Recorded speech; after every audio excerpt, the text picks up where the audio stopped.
Okay, good evening or good morning, everyone. How are we doing today? Good, sir. How are you? Not so bad, thanks for asking. Get some thumbs up here. Well, welcome to a April edition of Waves, Optics, and Modern Physics. I hope you all had a good break. And now that we're back, we have a tutorial today. And on Friday, we are going to have the third lab where we're going to be shooting some lasers through some hairs. And to do so, you're going to need a laser pointer, which you can get from the college for free. You can also stop by Dollarama and pick up a little laser pointer. That reminds me, I need to go to the college myself to get a laser pointer. And I'm thinking, yeah, we only really have time for one tutorial for this chapter. This chapter really, 3/4 of it is about the diffraction, and there's a bit about polarization at the end. Don't worry about polarization. We won't have to deal with that on any assignments or any tests, but you do want to know how single slit diffraction works and how the diffraction grading works. So try to get some questions done today for that. What else am I thinking? I think that's all. So just gonna get right to it then. Some questions. Chapter 38 tutorial. Is this it? Sir? Yes. I had a question about one of the problems that was done in the lecture video. One of the problems in the which? In the lecture video for chapter 38. Yeah, which one? It was, I think, one of the first ones. I think it's, no, not this one. Uh, I think it was one of the first problems that was done. Was it the, it was one of the quick quiz, because we're looking at this is the first quick quiz one. No. This is the first problem. This coming up is the second quick quiz, talking about the cat. Then there's one quick quiz talking about the resolving light using No, I think it was the ones from the textbook, the ones that are already done in the textbook. Okay. But at the beginning. Well, the first one at the beginning is the very first one is this one about the vertical position of the dark fringes, yeah? This the one. I'm not sure where the L comes from. So they're looking for y, which is some position along the axis of the viewing screen, yeah? Does that make sense? Yeah. So if we look at the geometry here, let's do a little zoom. What we see is that we want to find some vertical position right here. This is y. And what we have here is a right angle triangle with a length L. So the adjacent side is L and the opposite side is y. And we don't know why, but we know the length, the space between the wave and the screen. So if we want to know y and we know theta, we know L, then it follows that tan theta is equal to the opposite over the adjacent side, so that's y over L. And one of the assumptions here is that the angle is small, and because of the small angle approximation, what they end up doing is that since tan theta is equal to, what is it, sine theta over cos theta, For small angles, this is about, oh wait, no, they're doing another approximation. Oh, okay. I see what they're doing. So what they're actually doing in this question is that there's some hypotenuse here. There's a hypotenuse here. But the assumption is that if you look at the way the hypotenuse is calculated, it will be L squared plus Y squared. And an assumption we make is that the spacing of the fringes is much smaller than the distance between the barrier and the screen. So the hypotenuse is approximately L, which means that if we look at the sine function here of theta, it would be y over the hypotenuse, which is approximately y over L. So with some algebra, then you bring L to the other side and you get L sine theta being equal to y.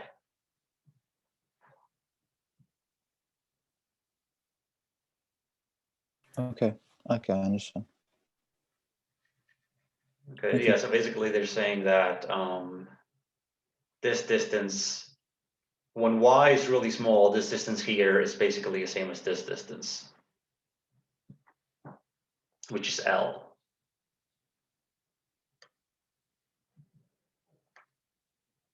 And then you can actually then see that the precision of the fringes, right, is equal to L sine theta, which means that as L increases, the image appears wider, but the angular position of the fringes is still the same. Theta doesn't change, just where they appear on the screen changes as L gets bigger or smaller as you bring the screen closer or farther away.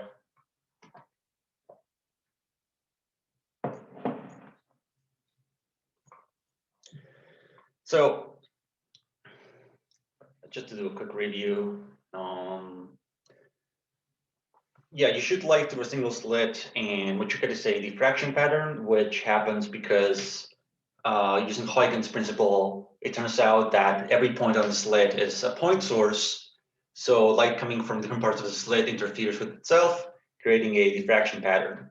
Unlike the double slit pattern, the diffraction pattern has a central bright fringe that's really bright and wide. And then there's this neighboring maxima minima where the maxima get narrower and fainter as you move farther away from the screen. The formula we use for finding fringes is based on where the dark fringes are. If you really want to find the bright fringes, then it's approximately halfway between the dark fringes. So you do something like, just add like a half to it. So we do like, m plus 1/2 lambda over a. But this is not commonly used. Historically, we use this formula to locate the dark fringes, and we work with that. So that's what we'll be using. Since we're specifying the dark fringe, then there's no order 0, since that belongs to the center where it's a maxima. Overall, then, the angular spacing of the fringes depends on the wavelength and the width of the slit. And then you can find the position of any fringe by taking its angle and the distance between the barrier and the screen. So there's some proportionalities here, right? There's also the intensity that can be described as a function of basically your position along the screen. And this function, it kind of looks messy. We're not really going to use it much, but just know that there's a term at the top that accounts for your location. This term here accounts for where you are. If you're like near a dark fringe or a bright fringe, that's going to affect your intensity. And the term at the bottom accounts for the fact that the farther away you move from the center, overall, the intensity drops off. So most of the image is concentrated in the central bright fringe. Oh yeah, here's a fun little applet. So this is diffraction of light by single slit, and what they're basically showing you is a semicircular screen. And what you can change here is the wavelength of light, the width of the slit, and then observe, what you have at different angles on the screen. So if you remember the formula for the dark fringes, the angle, right, the sine of the angle gives you the order of the fringe, lambda divided by A. So for the first order, for the very first dark fringes, that's order 1, or plus or minus 1. Then sine theta would be plus or minus lambda over A. So in other words, roughly the angle where the fringes are at is roughly proportional to the wavelength, and roughly it's inversely proportional to the size of the slit. So the bigger the wavelength, the bigger the angular separation. The bigger the slit, the smaller the angular separation. And we can put that to the test. Let's make the wavelength of light bigger here in this applet. When we increase the wavelength, we expect the angles where the dark fringes are located, so here and here, to go farther apart. So I think with this app, you can actually keep an eye on the minima. Oh yeah, okay. So the white arrows are pointing at the angles where the first order minima occur, here and here. And we can see how, as we increase the wavelength, this angle increases. The whole pattern becomes wider. So you see how the dark fringes have now moved farther apart. If we decrease the wavelength, then the pattern becomes narrower, the dark fringes come closer together. And now we can actually see the second order dark fringes. Increasing the slit does the opposite thing. Increasing the width of the slits would make it narrower, and you can see that as we increase it here. It's much, much narrower now. We can see a lot of fringes. If we decrease the width of the slit, you only get to see like the first order dark fringe and this big wide central band. You can also see everything in terms of the intensity profile. So we can increase the wavelength again to see more of the pattern. Increasing the wavelength makes the pattern wider. So we want to actually increase the width to see more of the pattern. And again, the central fringe is more dominant.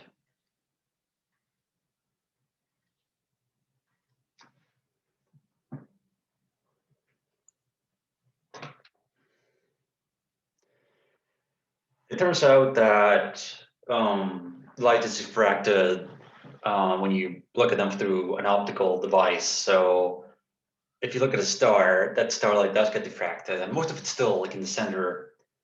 But that can cause some overlap, and that means that there's a resolution limit imposed by the effect of diffraction. For telescopes, the limit is 1.22 times the wavelength of light you're looking at over the diameter of a telescope. And this is known as a Rayleigh criterion. And any angle below this minimum angle, where like this is the angular separation between whatever you're looking at, whatever, if it's two stars or two objects in space, any angular separation between the limit here will not let you resolve the objects. So it look like they're overlapping on your telescope. You can't tell them apart. So the bigger you make your diameter of your telescope, then the better the resolution, the better you can tell things apart. Although there are other ways to improve the telescope with some clever optics. And the last thing to talk about is diffraction gratings, which I'll put up a lecture with this later. But essentially, a diffraction grating is like the double slit experiment, but now you have a lot more slits. And what this causes then is an interference pattern that looks like the double slit pattern, but all the maxima are really sharp. So it's really, really, really sharp fringes surrounded by darkness. And to define where the dark fringes are, you need to know the spacing between the slits and wavelength of light. But other than that, the formula is actually the same as the double slit experiment here for finding the position of the maxima.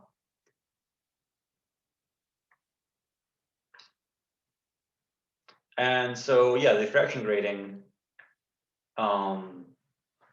this is what the intensity looks like projected when you shoot light through a screen. This is the intensity of the diffraction grating. And if you look at the intensity of the double slit, you see how the maxima are actually at the same location. It's just that the double slit ones, it's more of a spread out light pattern, while the diffraction grating is a very sharp fence of fringes. So the interference pattern created by the diffraction grating kind of looks like the grating, right? Kind of looks like this sharp lines. But again, the position's the same, just the intensity is a lot narrower. And there's a simulation for this. So for the diffraction grating, if you look at the angle, it's basically whatever order you're at divided by times lambda d, and this is for the bright fringes. So then we expect that the angular separation increases with the wavelength, and the angular separation decreases if you increase the spacing between the slits. So this is different, right? Because this tells you we have a formula for the bright fringes of the diffraction grating, but for the single slit diffraction, we have a formula for the dark fringes, and that's based on just the wavelength and the width of the slit. While for the diffraction grating, it's based on the spacing between the slits, so slightly different. Okay, so this applet here is really cool.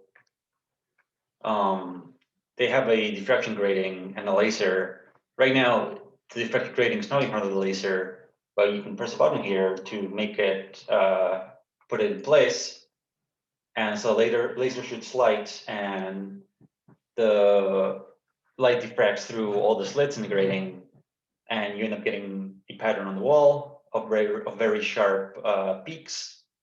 And you can modify the distance. You can modify the density of lines and the wavelength. So if we increase the wavelength, we're going to increase the angular separation. The waves are going to go farther apart. That's expected by the formula. So if we increase lambda, you see how the pattern becomes farther away, spreads out. If we decrease lambda, it gets closer together. Now, if we increase the number of gratings per line, that decreases the separation between the lines. Therefore, we expect that if we increase the gratings, the amount of gratings per millimeter, this will squish the pattern together. Sorry, the other way around. If we increase the number of gratings per millimeter, that decreases the space between the gratings. Because the angle is inversely proportional, then decreasing the space between the gratings would increase the angle. So when we increase this, we also increase the angle. If we decrease the number of grating lines per millimeter, then we're increasing the separation between them, which decreases the angle between the fringes. And that's true. You see how the fringes come closer together.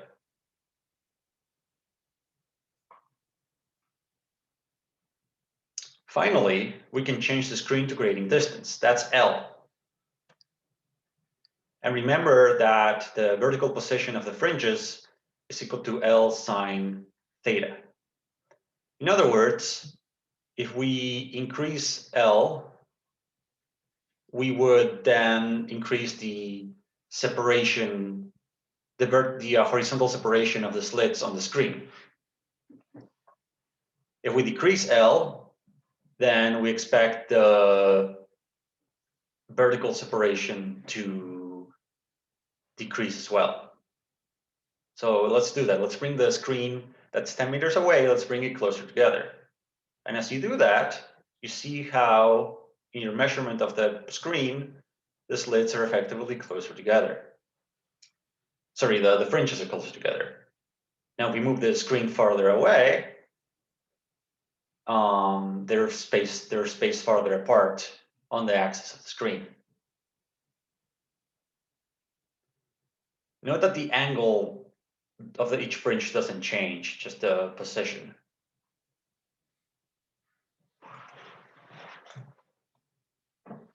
I recommend playing with this app to get a feel for things.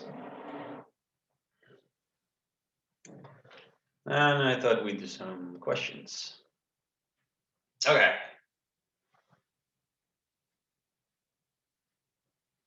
Helium neon laser light is sent through a single slit. What is the width of the central maximum on the screen? That's 1 meter from the slit. So for this question, for the diffraction questions, the first thing to identify is what you're looking at. Is this a single slit or a multiple slit situation? You're specifically told here what it is. So you're going to be thinking single slit formula, right? So I would approach this by writing down everything I know. My wavelength is 6.33 times 10 to the -7. If you're like me, I will write this in nanometers just because I don't like using powers of 10 like this, but you can just keep the power, it doesn't matter. And what else do we know? We know the width of the slit, very important. And again, the assumption here for this experiment is that the width of the slit is much bigger than the wavelength of light. We also know the size. This is the separation between the screen and the slit. So here we have the slit, and here we have the screen, and there's a distance of L equal to 1 meter. And to find the width of the central maximum, right, there's a maximum right here, surrounded by the first minima. So the width of the central maximum is the vertical distance between the surrounding minima. Since, right, if you look at the intensity pattern, it's kind of like this. And so this width right here, we should need to find this distance here. The distance y would measure the distance from the central fringe to the max to the central fringe. So the total width will actually be double that distance, be 2y. And if you recall from the example earlier, then y is just equal to L sine theta. In this case, we're looking at the position of the first dark fringe. So 2y would just be 2L sine theta. And we're looking at the position of one of the first order dark fringes. So sine theta must be equal to just m is equal to 1, right? Because we have m lambda over a. We know m is just 1 because it's the first order dark fringe. So we have 2 times 1, and we then have the angle, sorry, lambda on top, which is 633 nanometers. You probably want to have that now in meters. Divided by the slit width, which is 0.3 times 10 to the -3 meters. And what that should get you is, check my notes on this.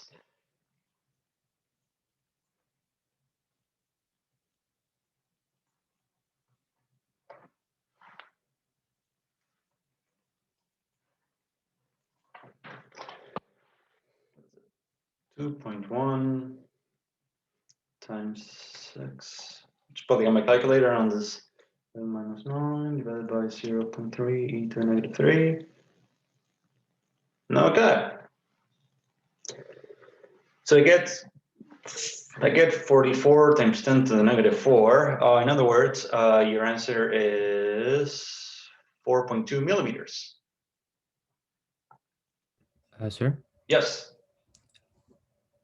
Could you re-explain how you got 2y? I wasn't sure how you got that. Oh yeah, sure. So take from the top.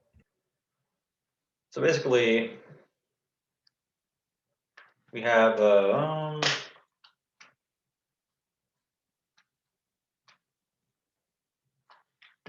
slit here, and we have our screen on the other side. And So we have this like, yeah, it's a coherent light coming in. And once it reaches the diffraction slit, there's this sort of diffraction effect that happens. And on the screen, the diffraction pattern gets projected. So you get to see the.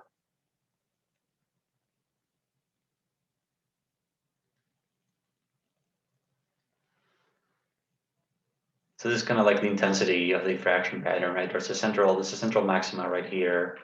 And then there's the, here and here, we have the first dark fringes. This is the first order minima. And this is also the first order minima. And then here will be the second order maxima.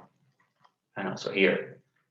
So if we're looking for the width of the central maximum, given that the central maximum is right here, the width would be, you can think of the width then as the spacing between the first order minima. So from here to here, we have the central dark fringe. So this here is the width.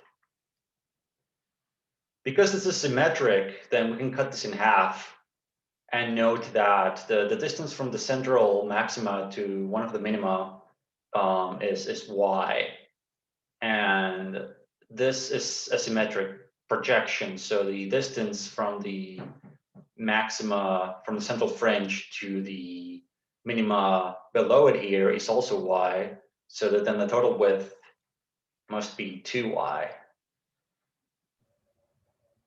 I'm like, why isn't like the width just y to just take out like the 2, but just have like a big y? You know what I mean? It's like, why would you want to cut the maxima in half and then have a 2y when you could just take the y as it is?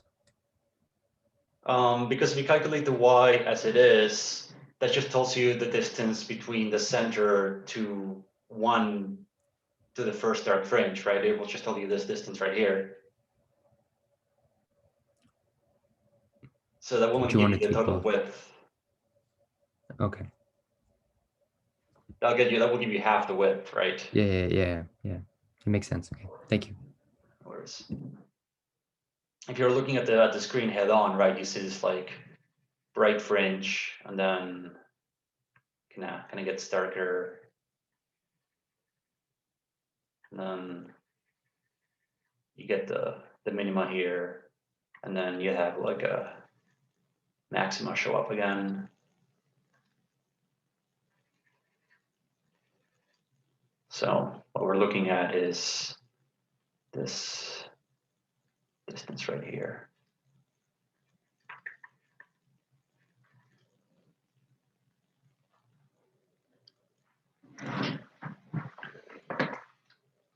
Okay. The pupils of a cat's eyes narrows to a slit width of 0.5 millimeters in daylight. What is the angular resolution of the cat's eye in daylight? Okay, I should have put a picture of a cat here, and I didn't. Just gonna have to draw a cat's eye, eh?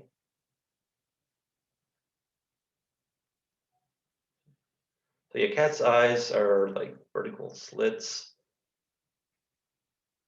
Lets them tell vertical objects better. They have a better resolution for stuff that's like stacked on top of each other.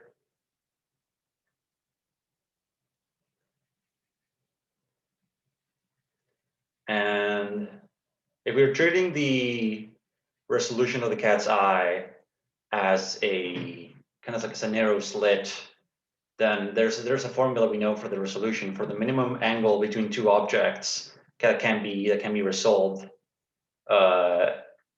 with a narrow slit, which is the minimum angle, which is equal to the particular wavelength of light divided by the aperture of the slit. So that means that for smaller waves, we actually have better resolution, which means that we can tell apart blue colors better than red colors. If you want to find the angular resolution, though, you just gonna use this formula, which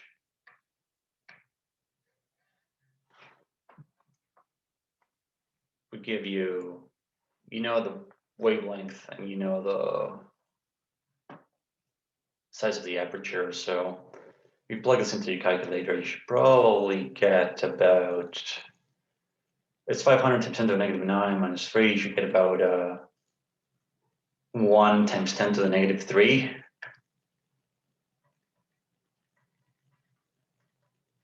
And by the way, the unit's always radians. The default unit, whenever you're doing angular stuff, is radians.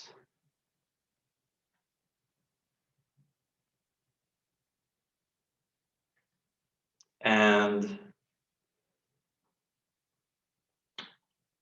if you're wondering, when do we know when to use this formula? Well, so angular resolution, the question is specifically for angular resolution, and there's only really two cases we've looked at, which is the angular resolution for slits,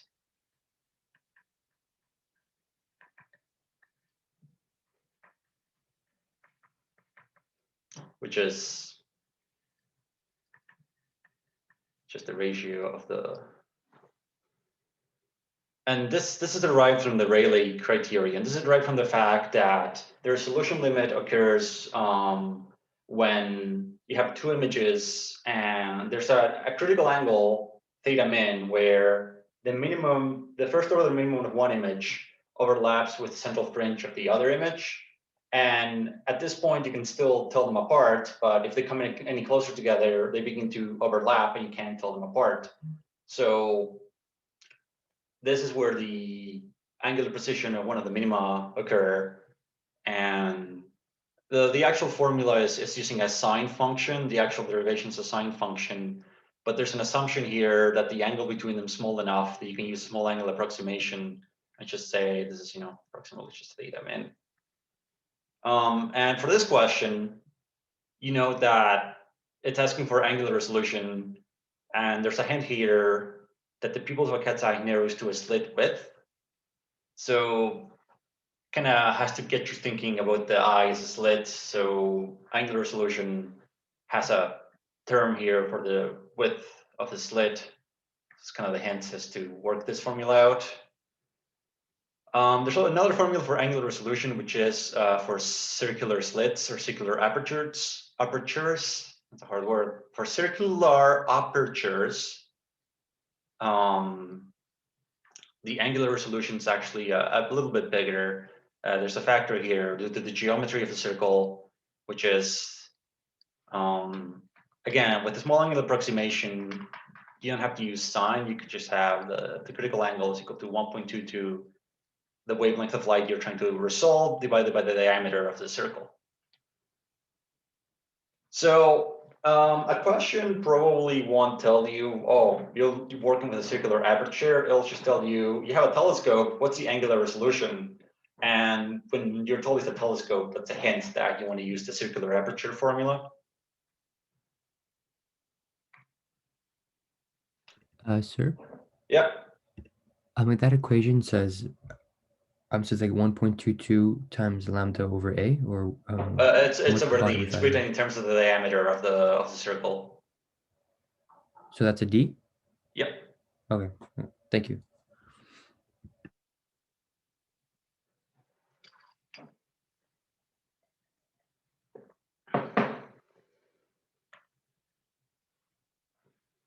Okay.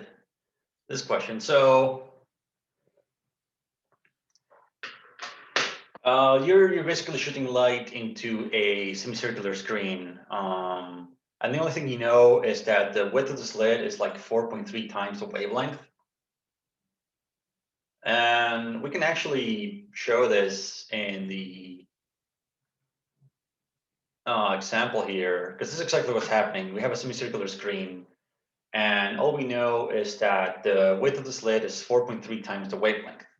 And the question is, how many dark fringes would we see?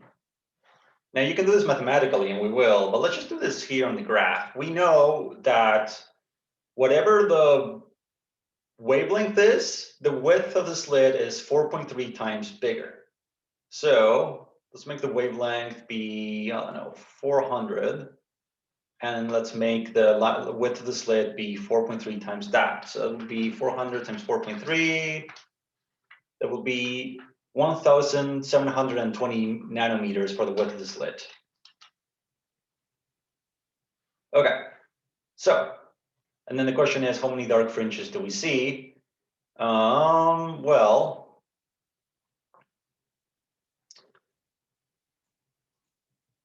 it's kind of hard to tell by looking at the picture, but I think this tells us, this drop-down menu tells us how many we have. And we have 4 pairs of minima. So here's 2 dark fringes. These are the first order minima. Here's another 2, the second order minima. Here's another 3. And here is another 2 minima. These are the fourth order minima at either side. So there's 2, 4, 6, 8 minima that fit on the screen. And obviously the angle increases. Why is there no fifth order minima? Is because that angle is too big. It doesn't fit on the screen.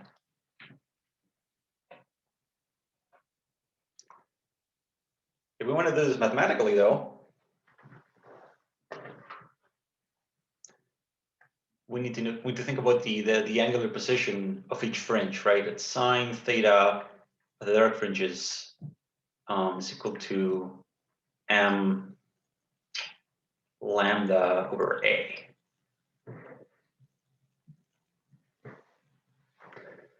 So if we plug in what we know, a is 4.3 times lambda. So we get that sine theta must equal m over 4.3.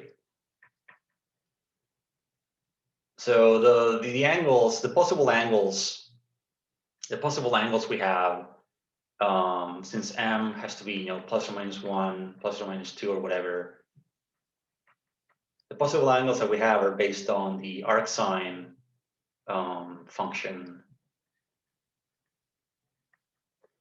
But the arcsine function has a limit to its domain. Like the arcsine, the input of arcsine, we know that m over 4.3 cannot be bigger than 1. So there's a limit to what values of m we can put in. So m is equal to 1 works because we get 1 over 4.3, that's less than 1. M equal to 2, that also works because you have 2 over 4.3, that's fine. M equal to 3 also works. And also so does m is equal to 4. That fits. However, if we have m is equal to 5, we cannot find an angle because we end up taking the arcsine of 5 over 4.3. This is bigger than 1, there's no angle. So in other words, the first 4 orders of dark fringes can fit on the screen.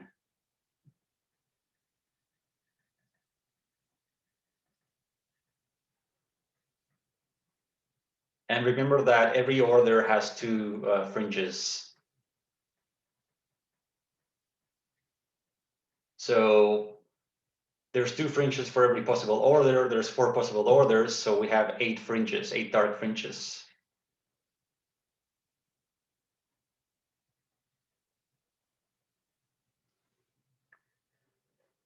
Then the answer will be 8, which is exactly what we saw here when we did this on the example, on the applet.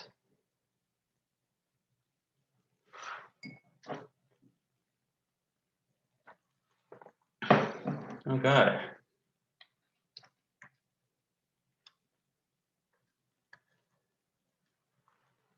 So now we have diffraction grating, and you're just shooting white light through it. And the question is, at what angle from the center line does blue light appear? At what angle from the center line does red light appear? So if we think about shooting light of all colors, it doesn't complicate things too much, but this is a diffraction grating, so there's a lot of slits here. And overall, you have this concentrated, concentrated peaks. In this case, you can have peaks of multiple colors overlapping. So right, there's like the red peaks at different points, and there's like blue peaks at different points. Since their position depends on the wavelength, the light, right? There's going to be fringes of different colors in different points, and overall, though, you're looking at it's asking for what angle from the center line does blue light appear. So there's a center point in the middle of everything, and the fact that you're asking at what angle from the center does blue light appear, that's kind of implying that you're looking at the first order fringe for blue light, or red light in the second part, which means that first order will be m is equal to 1. To find any first order fringe, which by the way, it's asking what where like blue light appears, since after all, the diffraction pattern of the diffraction grating is basically just narrow slits of light surrounded by darkness. So effectively, the pattern for blue light would just be narrow lines of blue light in between darkness. So if you want to find the first line of blue light, you remember the formula for the diffraction grating, which is that sine theta, and again, this is for constructing interference, is equal to lambda over d, m lambda over d. And in this case, we know that m is equal to the first order fringe you're looking for. But we don't know the spacing between the slits yet. We do know that there's 400 lines. There's 400 lines, it's 400 slits per centimeter. And if you flip that, you have 1 centimeter per 400 lines, right? So per 4,000 lines. And that is actually telling you then how much space is between each line, right? How many centimeters between a line. And so what that should give you is 2.5 times 10 to the negative 4 centimeters per line. But if you convert it to meters, that should give you about 0.025 meters per line. So that's how many meters are between each fringe, and that's the space between the fringes. That's d. So you just take the line density and do 1 over that to get the fringe separation. Sorry, to get the slit separation, the separation between the slits. So we're looking at this d. So then it follows that the sine of the angle is equal to, well, we said m was first order, so 1. We're looking at blue light, so that's 400 nanometers divided by d, which is 0.025 meters. And you're gonna wanna get the angle. You're looking at the angle that the blue light appears. You want to take an arcsine function here.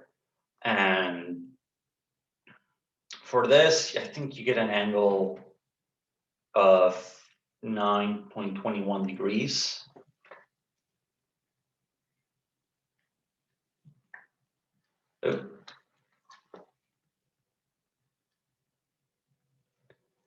So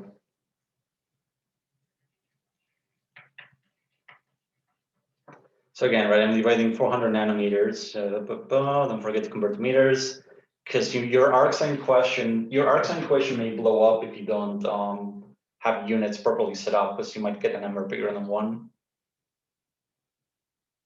And then you take the arcsine of that.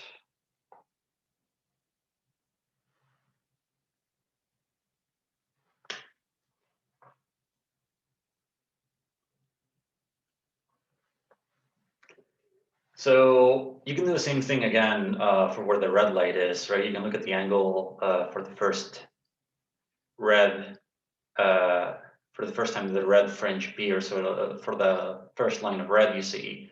And for that, you want to use the wavelength of red light, so that would be 650 nanometers. And because the wavelength is bigger, then we expect the angle to be bigger, and you should get about 15 degrees.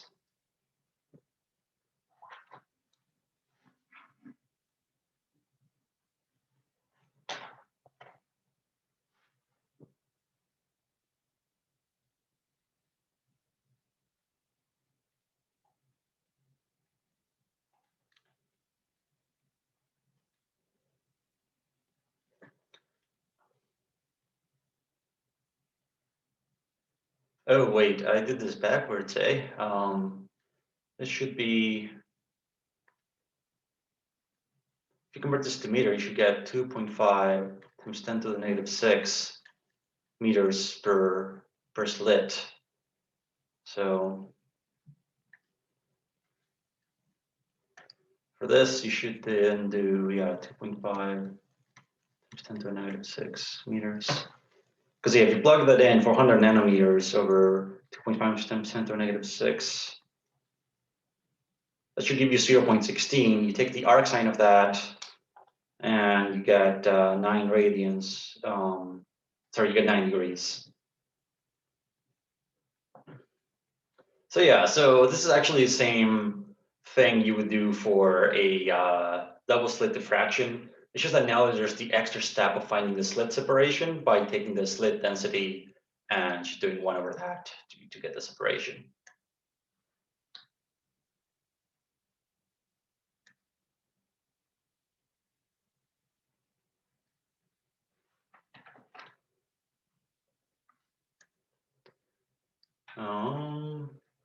Okay, so we have 1 question left. And like I said, yeah, know your single slit diffraction, know your diffraction grading, angular resolution, and the double slit diffraction stuff, but you don't have to know about polarization. Okay, 1 more question. We're gonna look at Mars for a little bit. If you know what we call the dark side of the moon, it's not that it's dark, right? The sun illuminates it. It's just that the moon orbits the Earth in such a way that the same side is always facing us. So there's a side we don't get to see from Earth. Still, on the other side of the moon,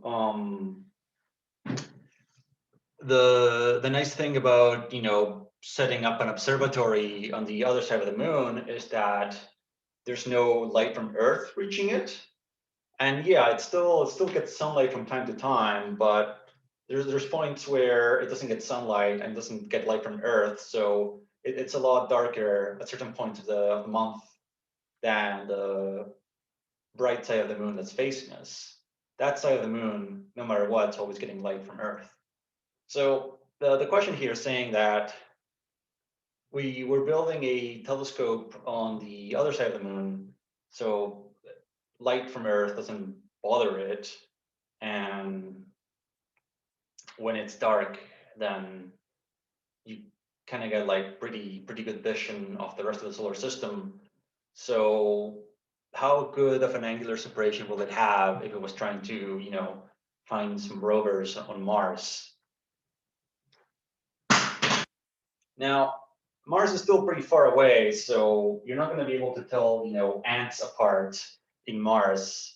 Not that there are like Martian ants, by the way. I'm not just an example. You're not going to be able to tell like 2 rovers that are near each other on the surface of Mars, but you might actually be able to tell some features apart, even if it's far away. But how do we figure that out? Then we first have to understand our telescope's angular resolution.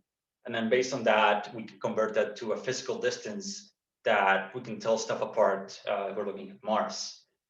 So, right, we have if we're looking at the big red planet, which is, I don't know, we're here, here's Mars. And maybe there's a rover over here and a rover over there. we're looking at it with a telescope, then right, there's a minimum angle here between them where we can still tell them apart. And this angle then corresponds to some physical distance, d, between the two objects. So this distance then between the objects is based on the angle between them as well as the actual physical distance from the telescope to Mars. So that distance, the physical distance, we can call that r, which would be 50 million miles.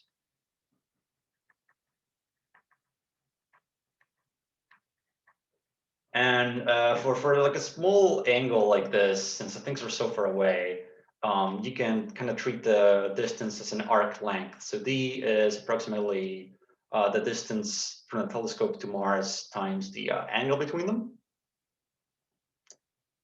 And in this case, we're trying to see, we're working with the smallest angle possible. So this will be the minimum angle. And then the assumption is that because there's no air to bother us in space, then our minimum resolution or best resolution is just the diffraction limit one. So that's just the diffraction limit for telescopes, which is 1.22 lambda divided by the diameter of the telescope.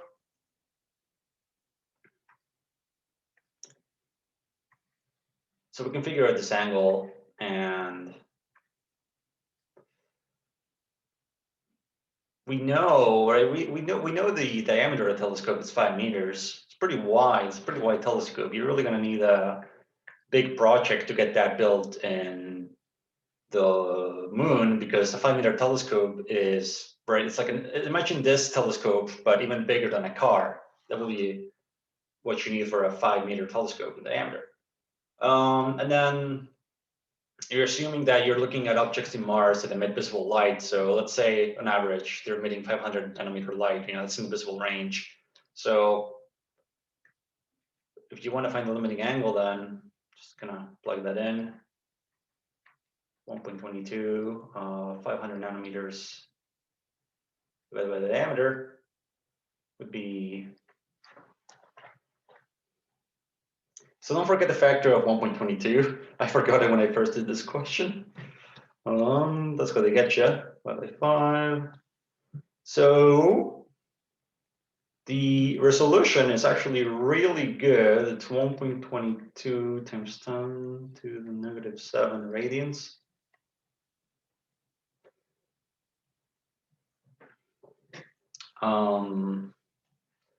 But if you then want to define them with this resolution, okay, what's the nearest two objects in Mars can be that you can still tell them apart? Then that's going to be d min times the distance from you to Mars times your angular resolution. And the distance is 50 million miles. So you take 50 million miles times 50 times 10 to the 6 miles times 1.22 times 10 to the negative 7 radians, and you get this. If you plug this into your calculator, a million miles times 1.22 radians, that gets you a physical distance of about 6 miles, or about like 9 kilometers. So in other words, if two rovers on Mars are 6 miles away from each other or bigger, you can see them with a telescope. But anything that's within 6 miles of each other, you can't tell them apart. I know 6 miles seems like a lot, but remember, you're observing Mars from the moon, which is 50 million miles away. So that's still a pretty good resolution considering how far you are. It's also worth pointing out that the closer an object is to you, the closer they can be to each other, and you can still tell them apart.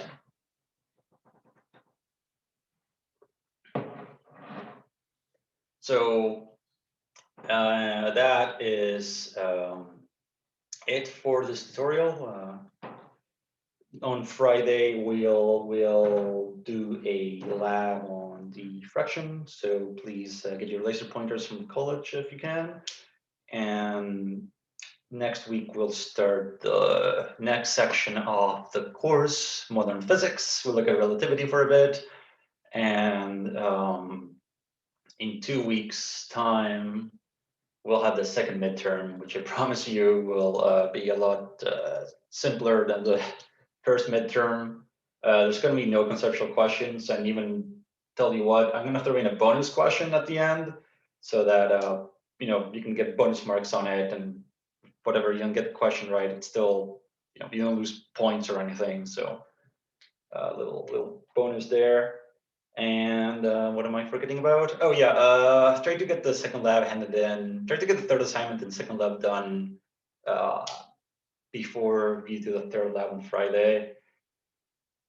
Since next week we'll be starting the fourth assignment and also the third lab report. But yeah, does anyone have any questions about the tutorial today? Any concepts here you want some clarification on?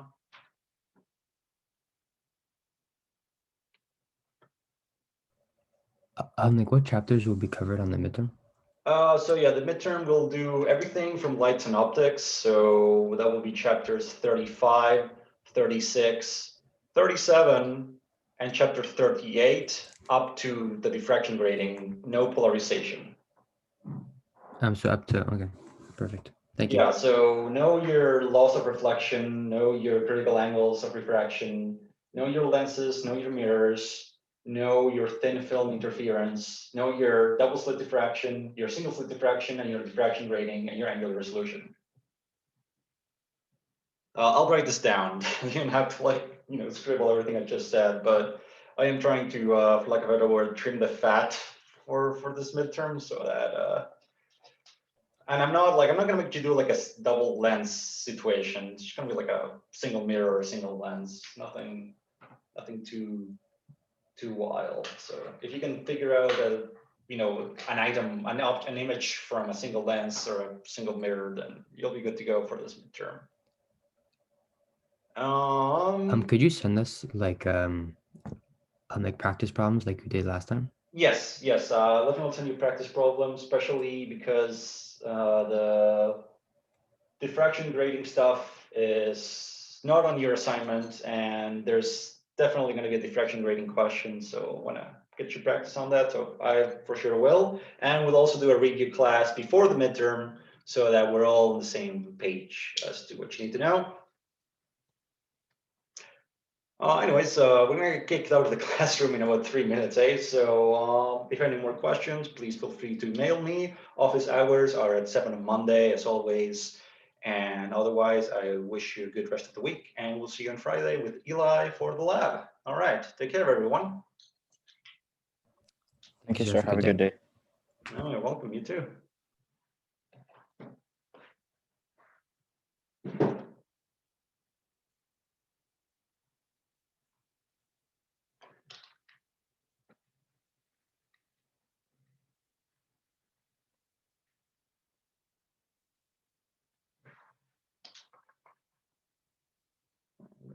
Stop the share. Okay.